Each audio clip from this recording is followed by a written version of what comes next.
कस्तुरीच्या रसिक प्रेक्षकांना वृंदा आशयचा नमस्कार। आज मी आपल्या समोर उभी आहे ती एका वेगळ्याच कारणाने। कालच, खरं म्हणजे काल आणि परवा 2 दिवस सरस्वती भुवन शिक्षण संस्थेमध्ये अक्रू वाघमारे व्याख्यानमाला संपन्न झाली। या व्याख्यानमालेसाठी वक्ते म्हणून आलेले होते आदरणीय, वंदनीय, ज्येष्ठ अभ्यासक डॉक्टर सदानंद मोरे सर। सदानंद मोरे सरांचा परिचय जर आपण पाहिला तर आपल्याला असं लक्षात येतं ते पुणे विद्यापीठामध्ये तत्वज्ञान विभागाचे विभाग प्रमुख म्हणून निवृत्त झालेले आहेत। मी स्वतः पुणे विद्यापीठामध्ये MA मराठी करत असताना मोरे सरांना भेटलेली आहे, त्यांच्याशी संवाद साधलेला आहे। त्यामुळे त्यांना गेली अनेक वर्ष ऐकण्याचा, वाचण्याचा मला फार चांगला अनुभव आहे। आणि म्हणून ज्या वेळेला मी या वक्त्याचा विचार करते तेव्हा माझ्या असं लक्षात येतं की हा तत्वज्ञानाचा प्राध्यापक केवळ रुक्षपणे, कठोरपणे वेदांताचा अभ्यास करतो अशातला भाग नाही, तर त्यांच्यामध्ये एक अत्यंत संवेदनशील असा माणूस आहे। आणि हा माणूस आपली भाषा, साहित्य, संस्कृती, धर्म, इतिहास फार सखोलपणानं समजावून घेतो। आणि केवळ समजावून घेतो असं नाही, तर एका अर्थाने आपण जे म्हणतो ना, ज्ञान पचवता आलं पाहिजे। ते पचवता आलं म्हणजे ते आपल्या सहज स्वभावामध्ये उतरतं। डॉक्टर सदानंद मोरे सरांकडे पाहिलं, त्यांचं व्याख्यान ऐकलं म्हणजे याचा प्रत्यय आपल्याला निश्चित येतो। मला वाटतं सरस्वती भुवन शिक्षण संस्थेनं हे व्याख्यान सगळ्या शहरवासियांसाठी खुलं ठेवलेलं होतं आणि म्हणून आपण निश्चितच त्याचा लाभ घेतलेला असणार। जर काही जणांनी काही कारणाने त्याचा लाभ घेतला नसेल, त्यांना घेता आला नसेल, तरी हे व्याख्यान रेकॉर्ड झालेलं आहे आणि निश्चितच ते संस्थेच्या YouTube चॅनलवरून प्रसारित होईल। तेव्हा आपण त्याचा आवर्जून लाभ घ्यावा ही मी नम्र विनंती आपल्याला या ठिकाणी करते। मी या व्याख्यानाबाबत आज तुमच्याशी का बोलती आहे? सगळ्यात पहिलं कारण, मला अगदी मनातून उत्कटत्वानं अशी इच्छा झाली की या व्याख्यानातले जे काही अमृतकण आहेत, हे अमृतकण माझ्या कस्तुरीच्या प्रेक्षकांपर्यंत मी पोहोचवले पाहिजे। आणि खरं म्हणजे म्हणून मी इथे उभी आहे। दुसरं कारण, ज्या वेळेला ही व्याख्यानमाला झाली आणि काही प्राध्यापकांशी माझ्या गप्पा झाल्या, काहींशी चर्चा झाल्या, काहींच्या प्रतिक्रिया कानावर आल्या, काहींची मतं व्यक्त झाली, त्यावेळेला असं लक्षात आलं की आमच्या शिक्षण संस्थेमध्ये शालेय पातळीवरती शिकवणारे शाळेचे शिक्षक आहेत, तसंच कला, वाणिज्य आणि विज्ञान या 3 वेगवेगळ्या शाखांमध्ये शिकवणारे प्राध्यापक आहेत, शिक्षक आहेत। आमचा कार्यालयामधला कर्मचारी वर्ग आहे।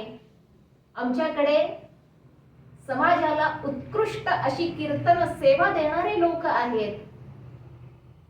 आणि या सगळ्यांच्या बोलण्यातून जी काही मतं व्यक्त होत होती ती ऐकल्यानंतर सरस्वती भुवन विज्ञान महाविद्यालयात मराठी विभाग प्रमुख म्हणून काम करत असताना मला स्वतःला असं वाटलं की या व्याख्यानामागचं जे काही सूत्र आहे, त्या व्याख्यानामध्ये जे काही मांडले गेलेले विचार आहेत त्याबद्दल बोलणं आवश्यक आहे.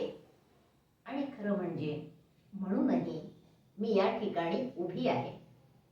आणि त्यामुळेच हे बोलणं थोडं सविस्तर होणार आहे. अन्यथा उत्कटतेनं मी 5 मिनिटात आपल्याशी संवाद साधायचा असं ठरवलं होतं. पण या प्रतिक्रियांनी, या मतांनी, या गप्पांनी, या चर्चांनी मला आपल्याशी सविस्तर बोलण्याला उद्युक्त केलेलं आहे. आणि म्हणून एका कानानं ऐकलं आणि दुसऱ्या कानानं सोडून दिलं असा करणारा शिक्षक वर्ग, प्राध्यापक वर्ग आमच्याकडे नाही, याचा मला मनापासून आनंद होतो. आणि म्हणून या संपूर्ण शिक्षक प्राध्यापक वर्गाचं मी अगदी मनातून कौतुक करते की संस्था ज्या तळमळीनं आपल्यासाठी कार्यक्रम ठेवते तितक्याच तळमळीनं आपण कार्यक्रम ऐकता, त्याचं चिंतन करता, त्याच्या बाबतीत आपलं स्वतःचं प्रामाणिक मत व्यक्त करता. काय विषय होता बरं या व्याख्यानमालेचा? अगदी मनातून मी माझ्या शिक्षण संस्थेचं अभिनंदन करते. इतका सुरेख विषय त्यांनी यावेळच्या आकृ वाघमारे व्याख्यानमालेसाठी ठेवला होता. मुळामध्ये आकृ वाघमारे म्हणजे आनंद कृष्ण वाघमारे. हैदराबाद स्वातंत्र्य संग्रामाचा इतिहास ज्यांना ठाऊक आहे त्यांना हे नाव नवीन नाही. हैदराबाद मुक्ती संग्रामामध्ये ज्या मराठवाडा या नियतकालिकानं मुखपत्र म्हणून काम केलेलं आहे त्या मराठवाडा साप्ताहिकाचे संस्थापक संपादक म्हणून आपण आकृ वाघमारे यांना ओळखतो. आणि त्यांचा हा संन्यस्त वारसा 33 वर्ष पुढे चालवण्याचं काम अत्यंत नेटानं केलेलं होतं ते कैलासवासी अनंत भालेराव यांनी. अनंत भालेराव आणि त्यांचं साहित्य हा माझ्या विद्या वाचस्पती पदवीसाठीचा विषय होता, ज्याला मला डॉक्टर लता मोहरीर मॅडमचं मार्गदर्शन लाभलेलं आहे. मला तुम्हाला सांगायला आवडेल या व्याख्यानमालेचा विषय होता ज्ञानोबा, तुकोबा आणि आपण. अनंत भालेरावांचं मांदियाळी जर आपण वाचलं, त्यातली व्यक्तिचित्र जर आपण समजावून घेतली आणि सगळ्यात महत्त्वाचं जर या पुस्तकाला लाभलेली डॉक्टर सुधीर रसाळ सरांची प्रदीर्घ प्रस्तावना आपण वाचली तर आपल्याला कळायला लागतं अनंतरावांचं मन वारकरी होतं म्हणजे काय, त्यांच्या कुटुंबातले संस्कार वारकरी होते म्हणजे काय. आणि मग अनंतराव जे काही घडत गेलेले आहेत ना ते आपल्या समोर उलगडत जातात. संस्थेचं अभिनंदन मी याच्यासाठी करते आहे कारण ज्यांच्या नावानं ही व्याख्यानमाला आहे ते आकृ वाघमारे सर्वसामान्य माणसाशी नातं सांगणारे होते. त्यांचा वारसा चालवणारे अनंत भालेराव जनी जनार्दन हा वारकरी संप्रदायाचा मंत्र जोपासणारे होते. मग तो स्वातंत्र्य संग्राम असू द्या किंवा प्रादेशिक राज्य पातळीवरचा, राष्ट्रीय पातळीवरचा प्रश्न असू द्या, अनंत भालेरावांचं लेखन, त्यांचे संपादकीय ज्यांनी वाचलेले आहेत त्याला याचा प्रत्यय आल्याशिवाय राहणार नाही. आणि म्हणून माझ्या संस्थेचं मी अभिनंदन करते. ज्ञानोबा, तुकोबा आणि आपण मुळामध्येच संतांनी जी काही शिकवण दिलेली आहे ही शिकवण कशासाठी? लोकप्रबोधन हे एकमेव उद्दिष्ट आपल्याला सगळ्या संत साहित्याभोवती दिसतं. आणि म्हणूनच संतांची भाषा अतिशय साधी, सोपी, सरळ, मनाला हात घालणारी अशा प्रकारची आहे. आणि म्हणूनच आपण जेव्हा मध्ययुगातल्या साहित्याचा विचार करतो ना, त्यावेळेला संत, पंत आणि तंत या 3 धारा सांगतो. त्यातलं संतत्व आजही मराठी माणसानं जोपासलेलं आहे, आपल्या हृदयी धरलेलं आहे. आणि म्हणूनच आपल्याला वारीसारखी सामूहिक उपासना आजही घडताना दिसते. आषाढी एकादशी ते कार्तिकी एकादशी या काळामध्ये जो चातुर्मास असतो आणि या चातुर्मासामध्ये जी वारी घडते, त्या वारीचा अनुभव ज्यानं घेतलाय ना, त्याला कळतं विठ्ठल काय आहे, माऊली काय आहे, संत ज्ञानदेवांना काय सांगायचंय, संत तुकोबांना काय म्हणायचंय. ज्या वेळेला आपण ज्ञानोबा, तुकोबा आणि आपण मोरे सरांनी विषयाची जी सुरुवात केली, ती सुरुवातच या सूत्र स्पष्ट करण्यापासून केली. अर्थात त्याआधीही त्यांनी काय सांगितलं ठाऊक आहे? त्यांनी सांगितलं या वारकरी संप्रदायाचं जे दैवत आहे श्री विठ्ठल, हा विठ्ठल आला कुठून? हा विठ्ठल आपल्याला साहित्यामध्ये, इतिहासामध्ये जर आपण संदर्भ शोधायला गेलो तर तो आपल्याला सापडत नाही. मग हा आला कुठून? मग लोककथांमधून आपल्याला कळायला लागतं, काव्यामधून आपल्याला कळायला लागतं, सांस्कृतिक संदर्भांमधून आपल्याला समजायला लागतं. ज्ञानदेवांच्या ज्या ओव्या आहेत त्याचे संदर्भ सरांनी दिलेले आहेत आणि ते सांगतात तो द्वारकेचा जो राणा आहे ना, तो श्रीकृष्ण जो आहे ना, तो श्रीकृष्णच या पंढरपुरामध्ये विठ्ठल म्हणून येऊन उभा राहिलेला आहे. आणि म्हणून आपल्याला त्याचे वेगळे संदर्भ सापडत नाहीत. जो कृष्ण आहे तोच विठ्ठल आहे. सर पुढे काय म्हणाले मी तुम्हाला सांगणारच आहे, पण त्याच्या आधी मला आवडेल तुम्हाला माझी स्वतःची कृष्णावरची एक कविता ऐकवायला. तुम्हाला आवडेल अशी अपेक्षा करते. या कवितेला शीर्षक दिलेलं आहे एकोहम बहुश्याम. अर्थात ज्ञानदेवांचा चिदविलासवाद ज्यांना ठाऊक आहे त्यांना हे सूत्र लगेच उलगडेल. संपूर्ण तत्व एकच आहे आणि या तत्वाला जेव्हा वेगवेगळ्या रूपांनी, वेगवेगळ्या गुणांनी, वेगवेगळ्या रंगांनी नटावंसं वाटलं, त्यावेळेला त्या एकाच तत्वातून या संपूर्ण जगाची निर्मिती झालेली आहे.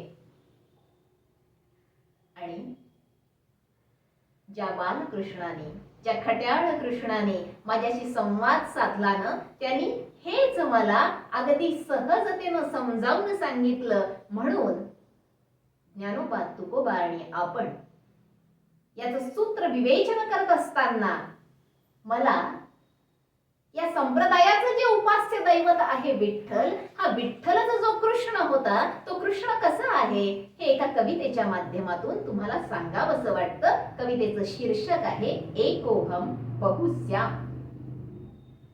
निळ्या आकाशी सूर्यप्रकाशी, निळ्या आकाशी सूर्यप्रकाशी दिसले मला पांढरे ढग, लपलेला तो कृष्ण म्हणे इकडे बघ. निळ्या आकाशी सूर्यप्रकाशी दिसले मला पांढरे ढग, लपलेला तो कृष्ण म्हणे इकडे बघ. रंग केवळ हे माझ्याकडे, रंग केवढे माझ्याकडे इंद्रधनुष्यी तू बघते. खरे सांगू का, खरे सांगू का तुला, विविध रंगी भासच ते. रूप जे माझे खरे, रूप जे माझे खरे, वाटे का तुला पहावे. कृष्ण विचारतोय, काय विचारतोय? रूप जे माझे खरे, वाटे का तुला पहावे. शुद्ध काळे निशुभ्र पांढरे, तेथे तू मला ओळखावे. देवाला ओळखण्याचं काय सोपं सूत्र दिलंय कृष्णानं. शुद्ध काळे निशुभ्र पांढरे, तेथे तू मला ओळखावे. खरंच कृष्ण किती खट्याळ होता तुम्हाला सगळ्यांना माहितीये. कृष्णाचं सगळं चरित्र माहितीये. कृष्ण काय म्हणतोय? तो म्हणतोय, खरंच नाही गमी करत फसगत कधी कोणाची. कृष्ण खरं बोलला का, खोटं बोलला का, तो रणातून पळाला का, किती प्रश्न आहेत आपल्या सगळ्यांच्या मनात. आणि बुद्धिवाद्यांच्या बाबतीत तर विचारायलाच नको. इतके प्रश्न त्यांच्या मनामध्ये निर्माण होतात. पण कृष्ण स्वतः सांगतोय, काय सांगतोय? खरंच नाही गमी करत फसगत कधी कोणाची. खूप वाटते काळजी मला तुझ्या सारख्या मनांची. जो सर्वसामान्य माणूस आहे, जो साधा भोळा माणूस आहे, त्याची काळजी या कृष्णाला वाटती आहे. आणि मग तो काय सांगतो? तो सांगतो, एकोहम बहुश्याम, एकोहम बहुश्याम, तू असशील जाणत. वादी प्रतिवादी म्हणून मीच असतो खेळत. वादी प्रतिवादी म्हणून मीच असतो खेळत. आपण वेदांचे संदर्भ पाहिले तर आपल्याला लक्षात येतं, नेती नेती म्हणत आमचे वेद थकले. नेती न इति. परमेश्वर कसा आहे? असा नाही, तसा नाही, तसा नाही, तसा नाही, तसा नाही. मग कसा आहे? फार सोपा आहे. त्याच्याकडे ना साध्या बोळ्या मनाने प्रामाणिकपणाने जावं लागतं. तो असा स्वतःला खुला करून दाखवतो आणि तेच तो सांगतोय. तुम्हाला लक्षात येईल, आपलं कुणाशी भांडण झालं की किती प्रकारचे मनोविकार निर्माण होतात. राग, लोभ, ईर्ष्या, मद, मोह, मत्सर, सारे षडरिपूंची सेना आपल्याकडे यायला लागते. पण जर आपण कृष्ण तत्व लक्षात ठेवलं, वादी प्रतिवादी म्हणून मीच असतो खेळत. अरे तो स्वतः सांगतोय, मग आम्ही त्याच्यावर नाही तर कोणावर विश्वास ठेवणार हो? आणि हा जो कृष्ण आहे ना, हा जो राम आहे ना, हे जे विष्णूने घेतलेले दशावतार आहेत ना, हा आपल्या भारतीय संस्कृतीचा गाभा आहे. एकच तत्व वेगवेगळ्या रूपांनी, वेगवेगळ्या धर्मांनी, वेगवेगळ्या संप्रदायांनी, वेगवेगळ्या तत्वज्ञानांनी भारलेलं आहे. तुमची आमची अडचण काय माहितीये? आपली अडचण एवढीच आहे, तू खरा का मी खरा, मी खरा का तू खोटा. हे खरं खोटं करण्यामध्ये आपलं आयुष्य जातं. आणि आयुष्याच्या संध्याकाळी आपण पाहतो, हो मी खूप वेळ नाहक घातला. हे ती माणसं आपल्याला सांगत असतात. आणि म्हणून भगवद्गीता आयुष्याच्या संध्याकाळी वाचायची नसते. भगवद्गीता बालपणीच शिकवावी आणि आयुष्यभर आचरावी. ती आचरली की कृष्ण कळतो. कृष्ण गप्पा मारायला येतो आपल्याशी. कृष्ण मार्गदर्शन करतो आपल्याला. आपल्यातला अर्जुन तो कधीच गोंधळू देत नाही. तो क्षणोक्षणी सावरतो. तो फसवं वचन देत नाही. तो वचन निभावतो. ही वस्तुस्थिती आहे. म्हणून कृष्ण समजावून घेतला पाहिजे. आता मोरे सरांनी ज्ञानोबा, तुकोबा आणि आपण हा विषय मांडत असताना जी सुरुवात केली ना, ती इतकी भावली माझ्या मनाला. म्हणजे अगदी प्रामाणिकपणानं सांगते, काही जणांचं अगदी स्पष्ट मत असं होतं की पहिल्या दिवशी त्यांनी फार बेसिक गोष्टी सांगितल्या. इतक्या बेसिक गोष्टी सांगण्याची आवश्यकता नाही. मला तुम्हाला सांगू द्या, ज्या वेळेला एखादा वक्ता सार्वजनिक ठिकाणी भाषण करायला जातो ना, तेव्हा त्याला ठाऊक असतं माझ्या समोरचे सगळेच श्रोते हे काही तत्वज्ञ नाहीयेत. हे काही ज्ञानोबा तुकोबांचा अभ्यास करून आलेले नाहीयेत. हे वेगवेगळ्या ठिकाणाहून आलेले आहेत. यांची पार्श्वभूमी वेगवेगळी आहे आणि त्यांना काहीतरी कळलं पाहिजे. सूत्र त्यांच्या हातामध्ये आलं पाहिजे. सगळ्यात अवघड जर काही असेल ना, तर सगळ्यात अवघड आहे सोपं बोलणं, साधं बोलणं.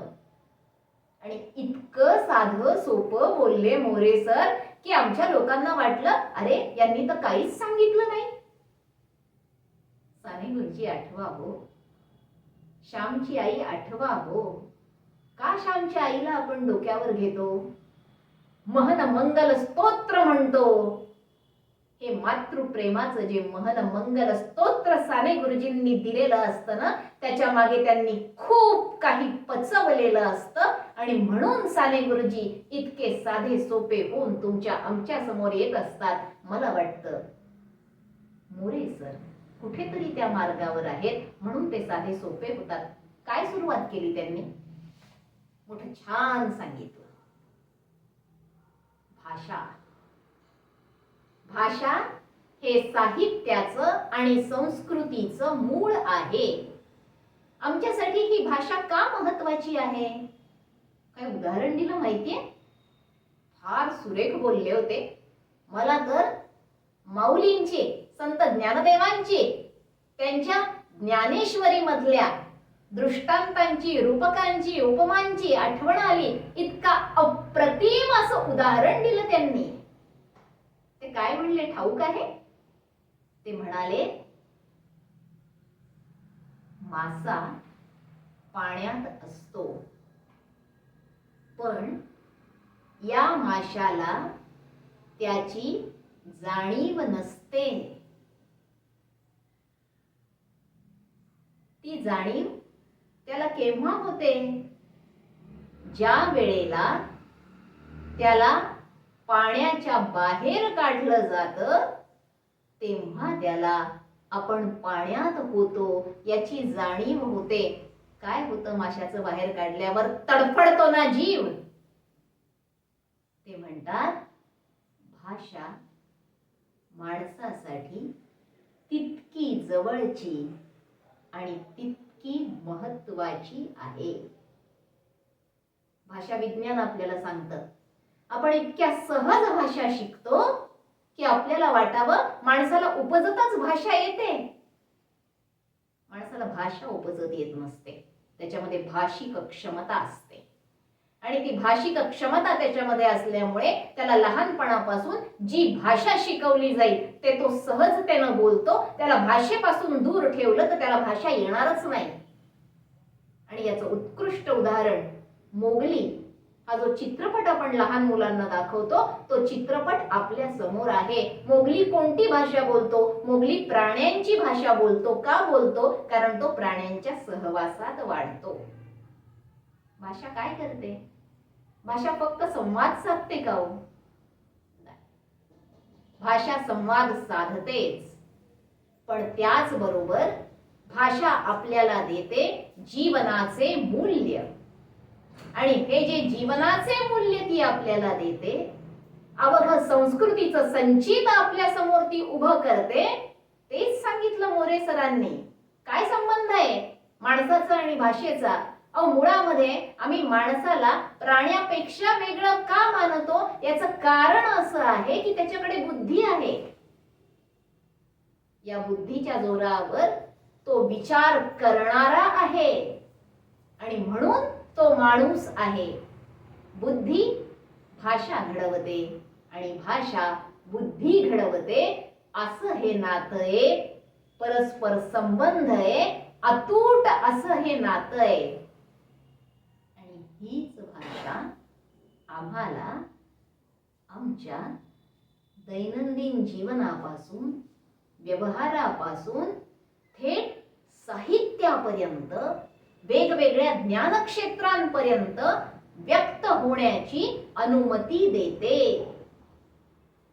मग हे जर सगळं घडत असेल तर मला सांगा, जी व्यक्त होते ती व्यक्ती, ही व्याख्या आपल्याला सांगते. भाषा काय करते? भाषा माणसाचं माणूसपण जोपासते. भाषा माणसाला सुसंस्कारित करते. भाषा वानरापासून नराकडे आणि नरापासून नारायणाकडे माणसाचा विकास करते. हे 100% सत्य आहे. आणि नेमकं हेच सत्य अतिशय साध्या सोप्या शब्दात आणि कमी वेळामध्ये आपल्याला मोरे सरांनी उलगडून दाखवलेलं आहे. आणि म्हणून मोरे